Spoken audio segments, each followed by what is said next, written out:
നമസ്കാരം. പശ്ചിമേഷ്യയുടെ ചൂട് ഇതിനകം തന്നെ ലോകത്തെ നടുക്കിക്കൊണ്ടിരിക്കുകയാണ്. എന്നാൽ ഇപ്പോൾ ആ തീപ്പൊരി പുതിയ ദിശയിലേക്ക് പടരുന്നുവെന്ന ആശങ്ക ശക്തമാവുകയാണ്. American president Donald Trump Iranian എണ്ണ വ്യാപാരത്തെ മുട്ടുകുത്തിക്കാൻ പ്രഖ്യാപിച്ച നാവിക ഉപരോധം വെറും ഒരു സാമ്പത്തിക ആയുധമെന്നായിരുന്നു ലോകം കരുതിയത്. പക്ഷേ ആ ഉപരോധത്തെ തുറന്നടിച്ച് മറികടന്ന് ഒരു ചൈനീസ് ബന്ധമുള്ള കപ്പൽ ഹോർമൂസ് കടലിടുക്ക് കടന്നു പോയെന്ന വാർത്ത പുറത്തു വരുമ്പോൾ അതൊരു സാധാരണ സംഭവമല്ല. ലോകശക്തികൾ തമ്മിലുള്ള ഏറ്റുമുട്ടലിന്റെ പുതിയ അധ്യായത്തിന്റെ തുടക്കമാവുകയാണ്.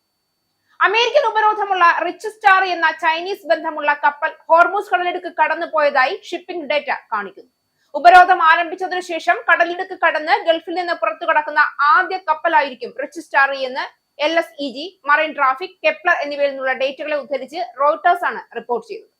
ഇതിനു മുൻപ് ഫുൾ സ്റ്റാർ എന്ന പേരിൽ അറിയപ്പെട്ടിരുന്ന ഈ കപ്പലിനെ 2023 തന്നെ അമേരിക്ക കരിമ്പട്ടികയിൽ ഉൾപ്പെടുത്തിയിരുന്നു. 24 മണിക്കൂറിനുള്ളിൽ 2 തവണയാണ് പേർഷ്യൻ ഗൾഫിൽ നിന്ന് പുറത്തു കടക്കാൻ ഈ കപ്പൽ ശ്രമം നടത്തിയത്.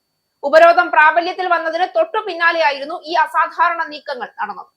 ഇറാനിലെ ഖേഷം ദ്വീപിന് സമീപമെത്തിയ റിച്ച് സ്റ്റാറിൽ ആദ്യം പിന്തിരിഞ്ഞുവെങ്കിലും ഏതാനും മണിക്കൂറുകൾക്ക് ശേഷം വീണ്ടും യാത്ര തുടരുകയായിരുന്നു.